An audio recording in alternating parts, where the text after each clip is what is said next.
نحمدہ ونصلی علی رسولہ الکریم اما بعد۔ آج تیسرا پارہ تقریباً نصف ہو گیا۔ ہمارا دوسرا پارہ انشاءاللہ تعالی درمیان سے شروع ہوگا۔ اللہ پاک نے الشہر الحرام بالشہر الحرام والحرمات قصاص، ان آیات میں جب سن 6 ہجری میں صلح حدیبیہ کا واقعہ پیش آیا تو اس موقع پر مسلمانوں کا کافروں کے ساتھ معاہدہ ہو گیا۔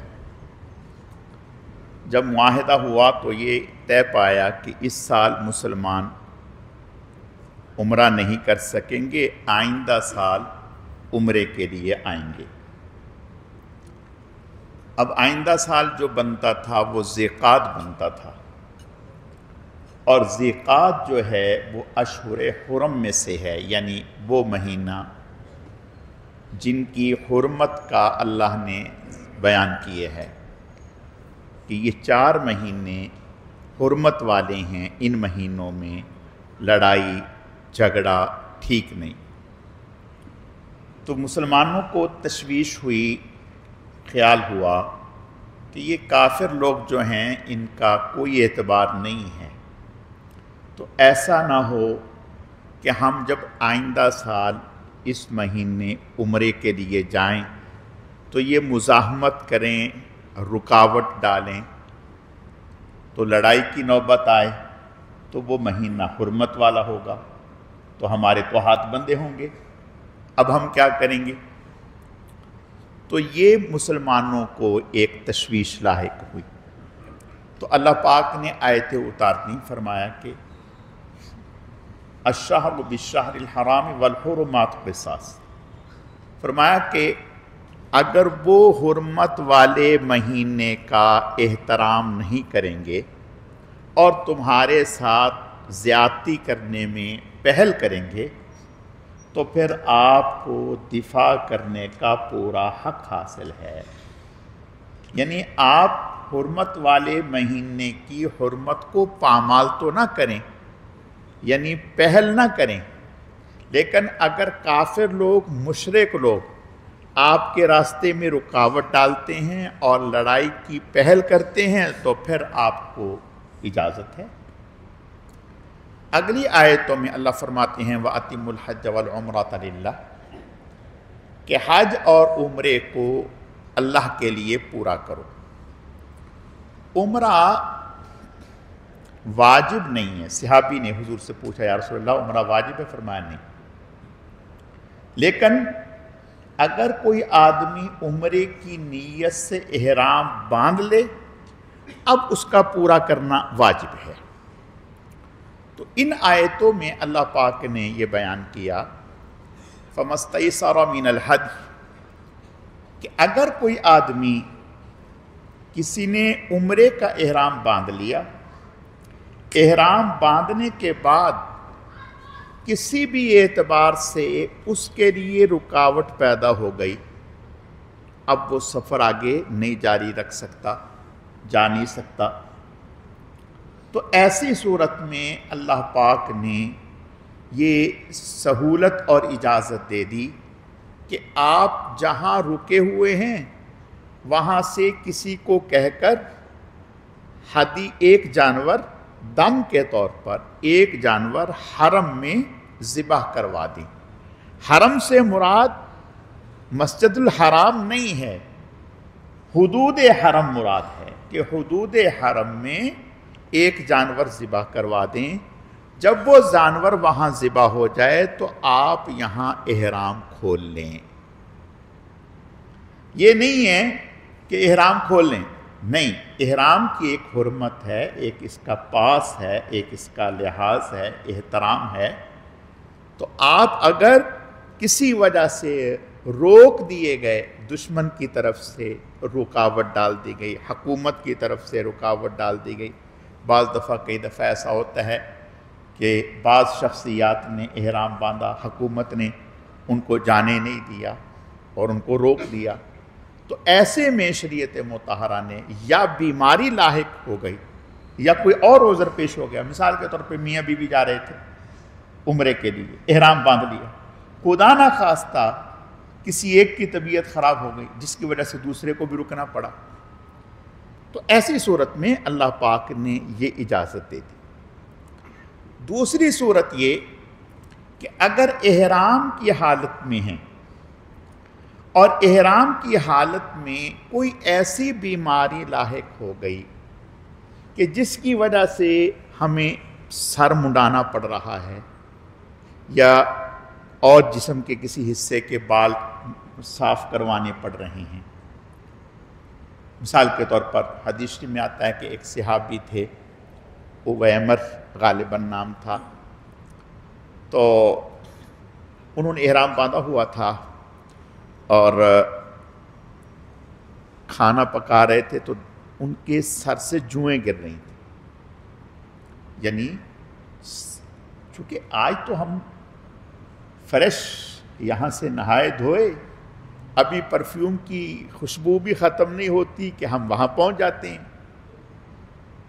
تو اس وقت تو ایسا نہیں ہوتا تھا، مہینہ مہینہ سفر پہ لگ جاتا تھا، 20 دن سفر پہ لگ جاتے تھے، یعنی احرام کی حالت میں اتنا وقت گزر جاتا تھا. تو ایسے میں اور یعنی گرمی کا زمانہ اور بال بھی اگر بڑے بڑے ہوں تو پریشانی بعض دفعہ ہو جاتی ہے. تو ان کے ساتھ یہ عذر لاحق ہوا. تو آپ صلی اللہ علیہ وسلم نے ان سے فرمایا کہ کیا تمہیں یہ تکلیف نہیں پہنچا رہی؟ انہوں نے کہا یا رسول اللہ میں تو بہت تکلیف میں ہوں. آپ نے فرمایا کہ تم بال منڈوا دو. یعنی اگرچہ احرام کی حالت میں سر منڈانا، جسم کے کسی حصے کے بال کاٹنا، ناخن کاٹنا یہ جائز نہیں ہے، لیکن اس مجبوری میں شریعت مطہرہ نے اجازت دے دی. فمن کان منکم مریضا او به اذى من رأسه ففدیۃ من صیام او صدقۃ او نسک. اللہ نے یہ حکم بیان کر دیا کہ اگر کسی کے ساتھ اس طرح کی مجبوری لاحق ہو جائے اور وہ اپنا سر مڑا دیتا ہے یا اور بال منڈوا دیتا ہے تو پھر یا تو ایک قربانی کرے یا پھر 3 روزے رکھے یا پھر 6 آدمیوں کو صدقۃ الفطر کے وزن کے برابر اناج اور غلہ دے دے. تو فرمایا اس طرح سے اس کا تدارک ہو جائے گا جو اس سے یہ واقعہ ہوا ہے اس کی وجہ سے. اگلی آیتوں میں شروع اسلام میں یہ سمجھا جاتا تھا، لوگوں میں یہ رواج تھا کہ وہ لوگ جو مکہ کے قرب و جوار میں رہنے والے ہوتے تھے، یعنی میقات سے اندر اندر ہوتے تھے، وہ ان کے لیے اور عام لوگوں کے لیے حج کے دنوں میں عمرے کو ناجائز سمجھا جاتا تھا کہ حج کے دنوں میں صرف حج کا احرام باندھ سکتے ہیں، عمرے کا احرام نہیں باندھ سکتے. تو اللہ پاک نے اس میں ترمیم فرما دی. فرمایا کہ وہ لوگ جو میقات سے باہر رہتے ہیں، مثال کے طور پر ہمارا میقات ہے، جہاز پہ جب ہم جاتے ہیں تو ہمارا میقات آتا ہے، ہم اس سے ادھر رہتے ہیں میقات. تو فرمایا جو میقات سے باہر رہتے ہیں ان کے لیے تو اجازت ہے کہ وہ حج کے احرام کے ساتھ عمرے کا احرام باندھ سکتے ہیں، اس لیے کہ ان کے لیے بعد میں الگ سے عمرے کے لیے آنا مشکل ہوگا. جو مکہ میں یا مکہ کے مضافات میں رہتے ہیں، جیسے جدہ میں رہتے ہیں، ان کے لیے عمرہ کرنا کوئی مشکل نہیں ہے. تو ان کے لیے ممانعت کر دی کہ وہ حج کے ساتھ عمرے کا احرام نہ باندھیں، صرف حج کا احرام رکھیں، عمرے کے لیے بعد میں الگ سے آ جائیں. تو جو گویا دور سے آنے والے لوگ ہیں ان کو اجازت دے دی، اور جو قریب سے. اب جو دور سے جانے والے ہیں وہ 2 طرح کا حج کرتے ہیں. یا تو حج قران ہوتا ہے یا حج تمتع ہوتا ہے۔ حج قران کا معنی یہ ہوتا ہے کہ ہم جب حج کا احرام باندھیں گے اسی احرام میں عمرے کی نیت بھی کر لیں گے کہ یہ ہمارا احرام حج کی طرف سے بھی ہے اور عمرے کی طرف سے بھی ہے، اس کو حج قران کہتے ہیں۔ تو جب ہم وہاں جائیں گے تو ہم عمرہ کریں گے، عمرہ کرنے کے بعد یعنی طواف کریں گے، پھر سعی کریں گے، لیکن سر نہیں مڑائیں گے، سر نہیں مڑائیں گے۔ پھر اسی طرح احرام کے ساتھ ہم حج تک وقت گزاریں گے، اور یہ مشقت والا حج ہے۔ آپ صلی اللہ علیہ وسلم نے یہی حج کیا تھا، حج قران۔ اور دوسرا حج ہوتا ہے حج تمتع۔ حج تمتع کا معنی یہ ہوتا ہے، تمتع کے معنی نفع حاصل کرنے کے، گویا حج کے ساتھ عمرے کا نفع اٹھانا۔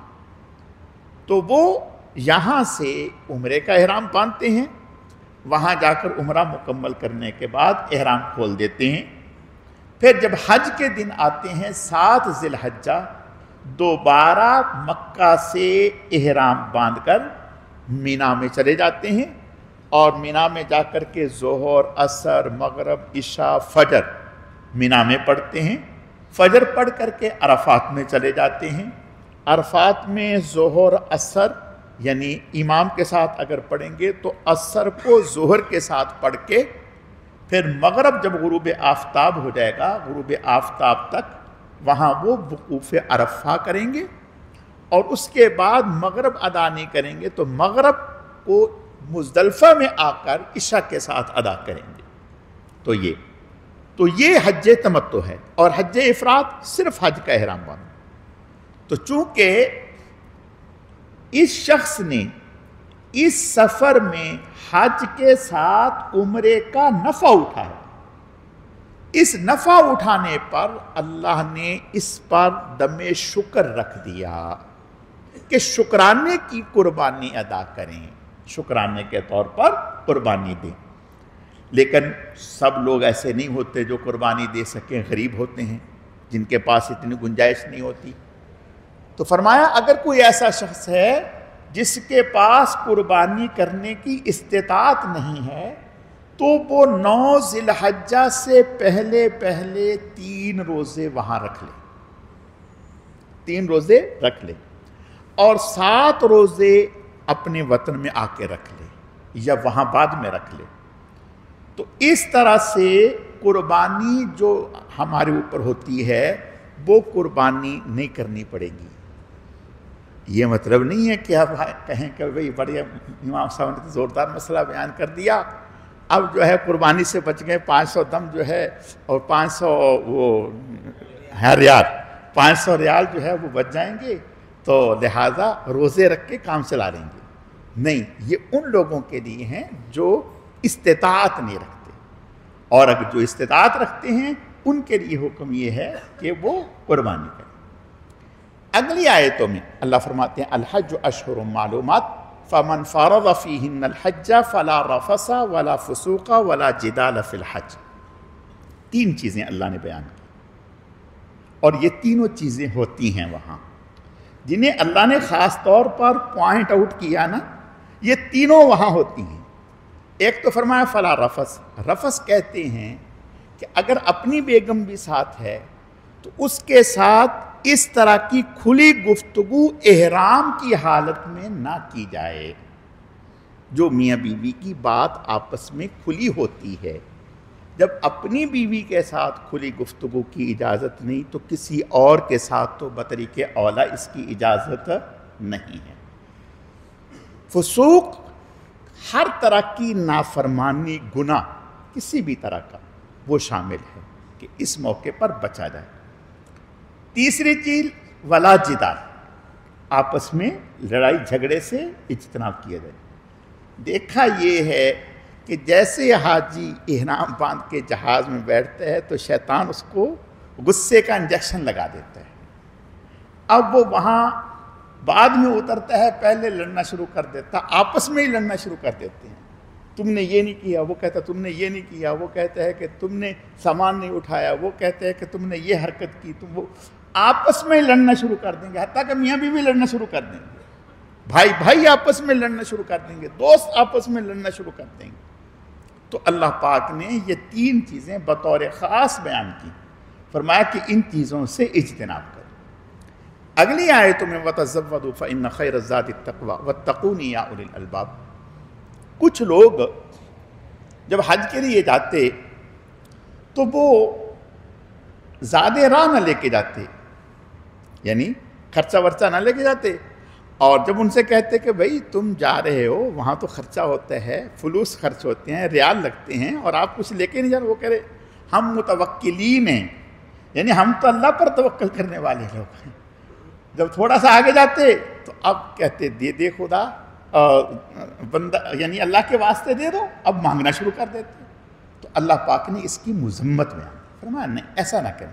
وَتَزَوَّدُوا فَإِنَّ خَيْرَ الزَّادِ التَّقْوَىٰ، گھر سے چلیں تو اپنا راشن پانی ساتھ لے کے چلیں اور لوگوں سے نہ مانگیں۔ پھر آگے ایک اور چیز اللہ نے اجازت دے دی کہ اگر حج کے موقع پر کوئی تجارت کر لیتا ہے یا کوئی اور چھوٹا موٹا کام کر لیتا ہے تو شریعت نے کہا کہ جائز ہے، اس میں کوئی ممانعت کی بات نہیں ہے، لیکن یہاں سے یہ نیت کر کے نہ جائے کہ وہاں جا کے میں اس طرح لے کے حاجیوں کا حلق کروں گا، حاجیوں کا سر مونڈوں گا اور پیسے کماؤں گا، نہیں، یہاں سے یہ نیت کر کے نہ جائے۔ وہاں جا کے اگر اتفاق سے کوئی کام ایسا مل گیا کہ جس میں اس کو 4 پیسے ہو رہے ہیں تو کوئی بات نہیں، شریعت نے اس کو اجازت دی ہے۔ ایک صحابی کہنے لگے یا رسول اللہ صلی اللہ علیہ وسلم، ہمارے پاس جانور ہوتے ہیں، اونٹ ہوتے ہیں سواری کے، تو لوگ حج کے لیے ہم سے جانور کرائے کے لیتے ہیں کہ بھئی ہمیں کرائے پر جانور دے دو، تو ہم ان کو جانور کرائے پہ دے دیتے ہیں۔ اس جانور کو لے کے چلنا چلانا اور ان کو اس کی گھاس وہ سارا ہماری ذمہ داری ہوتی ہے۔ تو ایسے میں ہم حج بھی کر لیتے ہیں، یعنی ہم حج بھی کر لیتے ہیں۔ جیسے مثال کے طور پر ایک آدمی کی گاڑی ہے، اس نے حاجیوں کو گاڑی اپنی کرائے پر دے دی اور کہا کہ بھئی میں حج پہ پورے سفر میں تمہارے ساتھ گاڑی میں ساتھ رہوں گا۔ مثال کے طور پہ کراچی سے چند لوگوں نے گاڑی ہائر کر لی کہ بھئی ہم پاکستان گھومنے جا رہے ہیں، آپ ہمارے ساتھ چلیں۔ اس نے کہا ٹھیک ہے۔ تو اسی طرح لوگوں نے گاڑی لے لی، جیسے دبئی سے لوگ لے لیتے ہیں یا اور امارات سے گاڑی لے لیتے ہیں، اسی طرح سے اس زمانے میں اونٹ کا ہوتا تھا۔ تو پوچھنے لگے یا رسول اللہ ہمارا کام یہ ہے، تو آیا ہم جو حج کرتے ہیں تو وہ ہمارا حج کہلائے گا یا تجارت کی نظر تو نہیں ہو جائے گا؟ آپ نے فرمایا کیوں نہیں، تمہارا حج ہے، بالکل حج ہے۔ یعنی اجازت ہے کہ اگر آپ حج کے ساتھ کوئی وہاں خرید و فروخت کرتے ہیں یا کوئی چھوٹا موٹا بزنس کرتے ہیں یا کوئی ایسا کام کر لیتے ہیں تو اس میں کوئی قباحت کی بات نہیں ہے، لیکن نیت اس بات کی نہ ہو، نیت خالصتاً حج کی ہو۔ فَإِذَا أَفَضْتُم مِّنْ عَرَفَاتٍ فَاذْكُرُوا اللَّهَ عِندَ الْمَشْعَرِ الْحَرَامِ۔ اس سے پہلے آیت میں مشرکین قریش جو ہیں، یہ جب لوگ حج کے لیے جاتے، عرفات میں قیام کرتے، تو یہ عرفات میں نہ جاتے، یہ مزدلفہ میں رک جاتے اور کہتے یہ کہ ہم تو حرم کے مجاور ہیں، متولی ہیں، قریش ہیں، لہٰذا ہم یہی ہیں، ہم نہیں آگے جائیں گے۔ اپنے کبر کی وجہ سے، تکبر کی وجہ سے اللہ فرماتے ہیں کہ ایسا نہ کریں، جہاں لوگ جا کر کے وقوف کر رہے ہیں وہیں ان کو بھی جانا چاہیے۔ اس کی اللہ نے مذمت بیان کی۔ اگلی آیتوں میں جب حج سے فارغ ہوتے، جب پہلے دن رمی سے فارغ ہو جاتے ہیں، پھر 3 دن 11، 12، 13، یہ 3 دن 11 ذی الحج، 12 ذی الحج، 13 ذی الحج مینا میں حج رکتے ہیں۔ اب مینا میں رک کر ان کا سوائے رمی کے اور کوئی کام نہیں ہوتا، یعنی صرف رمی کرنی ہوتی ہے اور کوئی کام نہیں ہوتا۔ تو مشرک جو تھے وہ ان دنوں میں اپنے آباء و اجداد کے کارناموں کو بیان کرتے۔ وہ کہتا میرا ابا ایسا تھا، وہ کہتا میرا دادا ایسا تھا، وہ کہتا میرے ابا نے یہ کارنامہ انجام دیا۔ آپس میں اس طرح کی جاہلیت تو اللہ پاک نے اس کی مذمت بیان کی، فرمایا کہ یہ جگہ، یہ موقع ابا کے تذکرے کا نہیں ہے بلکہ اللہ کے تذکرے کا ہے، کہ اس موقع پر ابا کے آبا و اجداد کے تذکرے نہ کرو بلکہ اس موقع پر اللہ تعالیٰ کا ذکر کرو۔ اگلی آیتوں میں صحابہ اکرام نے حضور علیہ السلام سے پوچھا یسألونک ماذا ينفقون، کہ یا رسول اللہ ہم کیا خرچ کریں اور کہاں پہ خرچ کریں؟ تو اللہ نے بتایا قُلْ مَا أَنفَقْتُم مِّن خَيْرٍ فَلِلْوَالِدَيْنِ وَالْأَقْرَبِينَ وَالْيَتَامَى وَالْمَسَاكِينِ وَابْنِ السَّبِيلِ، کہ جو بھی خرچ کرو تو ان میں سب سے پہلے آپ کے خرچ کا استحقاق آپ کے والدین ہیں، یعنی درجہ بدرجہ۔ سب سے پہلے ہمارے ماں باپ، ان پر خرچ کریں، پھر اس کے بعد قریبی رشتہ دار، ان پر خرچ کریں، پھر اس کے بعد یتامہ، بیوائیں، ان پر خرچ کریں، پھر اس کے بعد مسکین، مسافر، ان پر خرچ کریں۔ تو پتہ چلا کہ شریعت مطہرہ نے یہ اللہ نے حکم دیا، جیسے اللہ نے اگر کسی کو مال دیا ہے تو وہ یہ ذہن میں رکھے کہ اس کے مال میں اللہ نے ماں باپ کا حق بھی رکھا ہے، اس کے بہن بھائیوں کا حق رکھا ہے، اس کے رشتہ داروں کا حق رکھا ہے۔ اگر ہم یہ حق ادا نہیں کریں گے تو گنہگار ہوں گے۔ ہمیں اس حق کو سمجھنا چاہیے۔ ایک صحابی حضرت ابو طلحہ رضی اللہ تعالیٰ، قرآن پاک کی آیتیں اتری، انشاءاللہ آگے آئے گا، چوتھا پارہ جب شروع ہوگا، لن تنالوا البر حتی تنفقوا مما تحبون، تم ہرگز کامل نیکی کو نہیں پہنچ سکتے جب تک کہ وہ چیز خرچ نہ کر دو جو تمہیں سب سے زیادہ محبوب ہے۔ اب جب یہ آیتیں اتری تو کوئی کچھ لے آیا، کوئی کچھ لے آیا، کوئی کچھ لے آیا۔ یہ ایک بہت قیمتی باغ تھا، بس کہا یا رسول اللہ مجھے سب سے زیادہ میرے مال میں یہ پسندیدہ اور محبوب ہے، تو میں یہ اللہ کے راستے میں خرچ کرتا ہوں۔ آپ نے ارشاد فرمایا اللہ تعالیٰ قبول فرمائے اور بہت زیادہ برکتیں عطا فرمائے، میری رائے یہ ہے کہ تمہارے چچا زاد بھائیوں میں اس کو تقسیم کر دیا جائے۔ کہنے لگے یا رسول اللہ میں دل و جان سے تیار ہوں، آپ جہاں چاہیں۔ آپ نے ان کے چچا زاد تایا زاد بھائیوں میں، قریبی رشتہ داروں میں، اور یہ چچا زاد تایا زاد بھائی اسبا کہلاتے ہیں، یعنی وراثت میں ایک ہوتی ہے ذوی الفروض اور ایک ہوتا ہے اسبا اور ایک ہوتا ہے ذوی الارحام۔ تو اسبا یعنی یہ وہ رشتہ دار ہیں جو کسی وقت میں جا کر کے وارث بن سکتے ہیں، میت کے مال کے وارث بن سکتے ہیں۔ تو آپ نے فرمایا کہ ان رشتہ داروں میں اس کو تقسیم کرو۔ تو پتہ چلا کہ شریعت مطہرہ نے ہمیں حد بندی سمجھائی، یسألونک ماذا ينفقون قل ما انفقتم من خیر فللوالدین، پہلا نمبر، والاقربین، پھر قریبی رشتہ دار، والیتامى، پھر یتامہ، پھر مساکین، پھر وابن السبیل۔ تو اس کا ہمیں لحاظ رکھنا چاہیے۔ اور اگلی بات، میں نے کل بھی یہ بات کہی تھی کہ ہمارا مزاج تھوڑا سا خراب ہو گیا، اللہ ہمیں معاف فرمائے۔ لے دے کے جب کوئی رشتہ داروں پہ خرچ کرنا آتا ہے تو زکوٰۃ ہی کو دیکھتے ہیں، معذرت کے ساتھ۔ زکوٰۃ، شادی کسی گھر ہوگی رشتہ داروں میں، مولانا صاحب زکوٰۃ دے سکتے ہیں،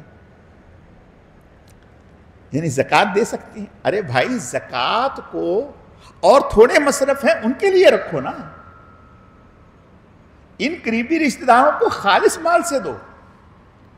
اب ہے نہیں، جب ڈاکو آ کے لے کے جاتے ہیں پھر بھی تو ہوتا ہے نا، جو اندر تجوریوں میں ڈالر چھپا کے رکھے ہوئے ہیں کسی وقت کے لیے، ریال چھپا کے رکھے ہوئے ہیں اور پتہ نہیں کیا کیا مال چھپا کے رکھا ہوا ہے، ایک ہی لمحے میں آتے ہیں سارا نکال کے لے کے جاتے ہیں، پھر بھی تو صبر کرتے ہیں۔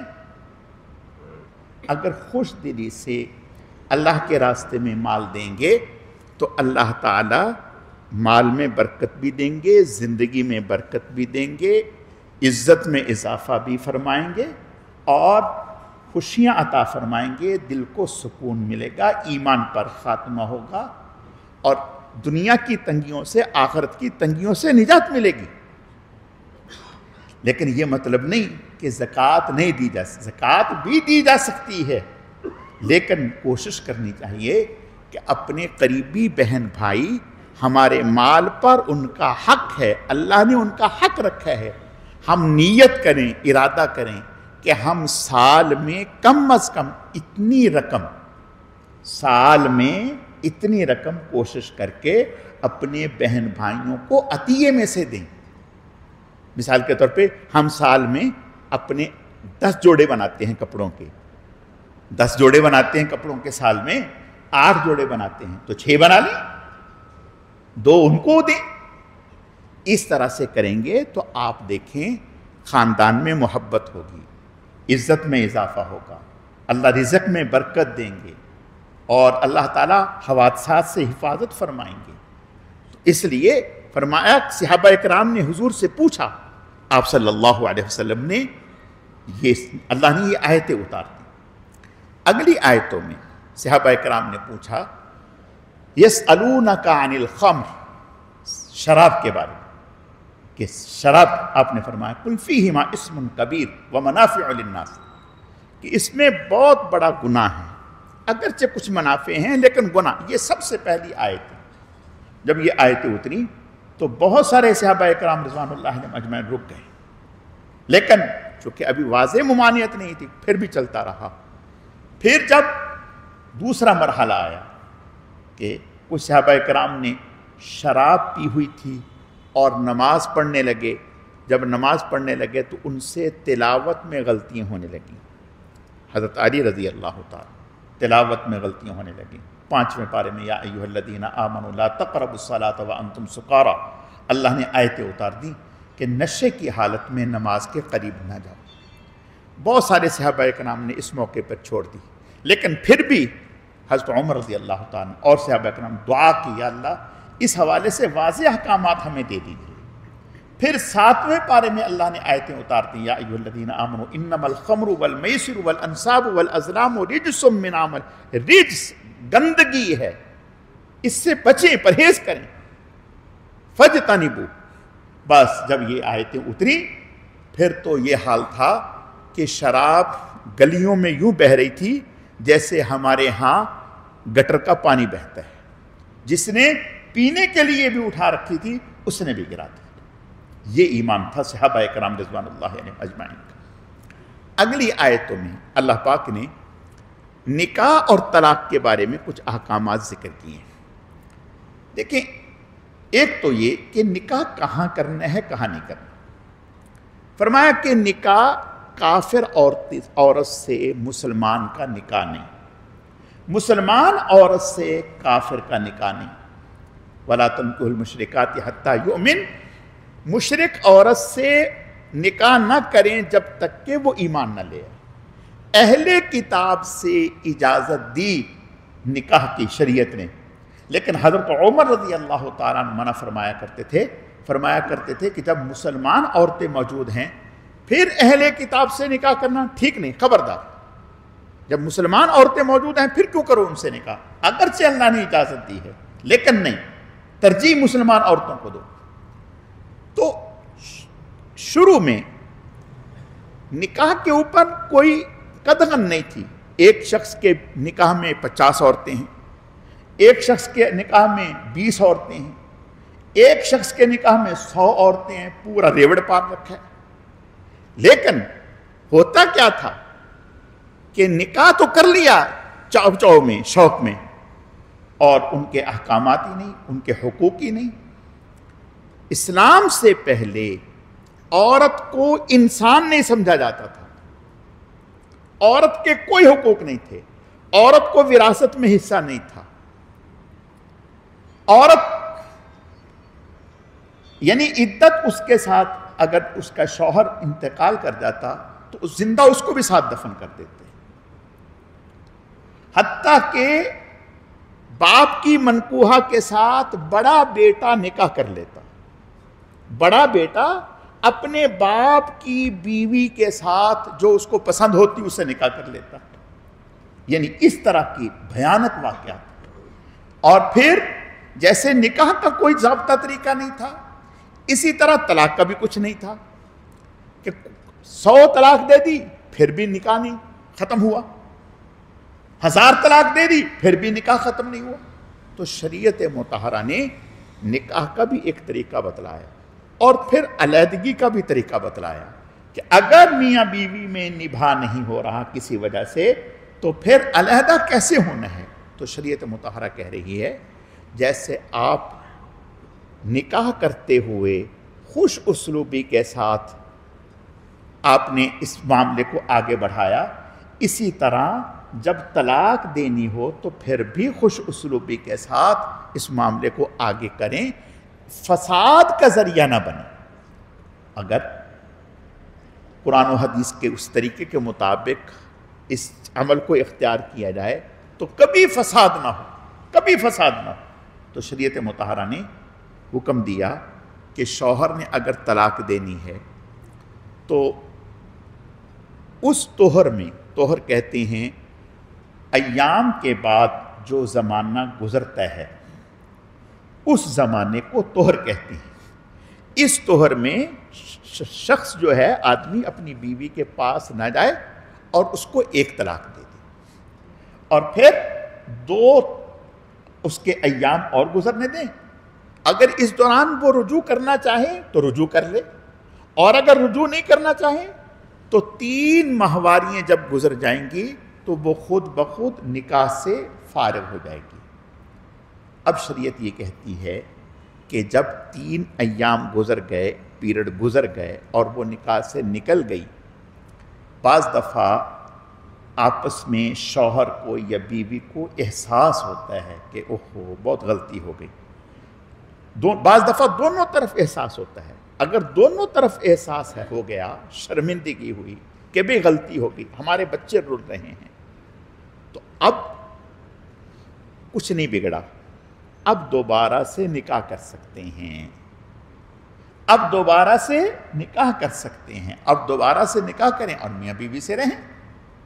اور اگر ایک طلاق دے کر بھی غصہ ٹھنڈا نہیں ہوا، دیکھیں شریعت یہ کہتی ہے کہ کوئی کام بھی جذبات میں نہ کریں، جب جذبات میں کریں گے تو اعتدال نہیں رہے گا، زیادتی کر بیٹھیں گے، ٹھنڈے طریقے سے کریں۔ بھی آپ نے ایک طلاق دے دی، ابھی بھی غصہ ٹھنڈا نہیں ہو رہا تو ابھی وقت گزرنے دیں، ایک پیریڈ گزرنے دیں، پھر اگلے پیریڈ میں پھر دے دیں طلاق اس کو، تو تاکہ آپ سوچ سمجھ کے دیں، اجلت میں نہ دیں۔ لیکن یہ مطلب نہیں کہ اگر آپ نے 3 طلاقیں دے دیں تو 3 ہوں گی نہیں۔ اگر کسی نے 3 طلاقیں، کہتے ہیں جی طلاق غصے میں آ کر کے دے دی، تو تحفے میں کون دیتا ہے، خوشی میں کون دیتا ہے، محبت میں کون دیتا ہے، غصے میں تو دی جاتی ہے طلاق۔ تو کہا کہ اگر 3 دے دی تو 3 ہی واقع ہوں گی۔ تو شریعت مطہرہ نے یہ قانون بتا دیا۔ اگلی آیتوں میں اللہ پاک نے اس چیز کو بیان کیا کہ اگر کسی نے طلاق دے دی اور علیحدگی ہو گئی، اب میاں بیوی میں دوبارہ آپس میں ہم آہنگی ہو رہی ہے، تو اب ان کو نکاح سے نہ روکا جائے، انہیں نکاح سے نہ روکا جائے، بلکہ ان کو نکاح کرنے دیا جائے۔ یہ زیادہ بہتر ہے اس کے کہ کہیں اور جگہ نکاح کریں۔ اس سے اگلی آیتوں میں رضاعت کے احکام بیان کیے جا رہے ہیں کہ اگر بچہ پیدا ہوا تو ماں پر حق ہے بچے کا کہ وہ 2.25 سال تک بچے کو دودھ پلائے۔ لیکن اگر شوہر نے طلاق دے دی ہے، اب ماں کہتی ہے کہ میں تو دودھ نہیں پلاؤں گی، میں تو دودھ نہیں پلاؤں گی، تو اب شوہر پر لازم ہے کہ وہ اپنی بیوی کا خرچہ باندھے اور اس کو کہے کہ بھئی جب تک آپ دودھ پلانے کا زمانہ ہے تم دودھ پلاؤ، میں تمہارا اور بچے کا خرچہ دوں گا۔ تو یہ اجازت ہے، وہ عورت یہ خرچہ لے سکتی ہے۔ اگلی آیتوں میں اللہ پاک نے نماز کی حفاظت کا ذکر کیا ہے کہ نمازوں کو ان کے اوقات میں ادا کیا جائے۔ اس سے اگلی آیتوں میں ایک دفعہ ایک علاقے میں طاعون پھیل گیا، وبا پھیل گئی، جب وبا پھیل گئی اب یہ لوگ بھاگ نکلے یہاں سے. الم تر الی الذین خرجوا من دیارہم وہم الوف حذر الموت فقال لهم اللہ موتوا. یہ لاکھوں کی تعداد میں، ہزاروں کی تعداد میں یہاں سے نکل گئے. جب نکلے تو اس لیے تھے کہ بھئی وبا پھیل گئی، موت سے بچنے کے لیے. جب آگے گئے تو اللہ پاک نے فرمایا فرشتے کے ذریعے سے کہ ان سب کی موت، سب مر گئے. جب سب مر گئے لاکھوں میں، پھر اللہ نے ان کو دوبارہ زندہ کیا. ثم احیاہم، پھر دوبارہ زندہ کیا. یہ سمجھانے کے لیے، یہ بتلانے کے لیے کہ موت وبا میں یا کسی اور چیز میں نہیں ہے، موت اللہ کے حکم میں ہے اور کوئی بھی آدمی موت سے بھاگ نہیں سکتا. اللہ رب العزت سمجھنے کی، عمل کرنے کی توفیق عطا فرمائے.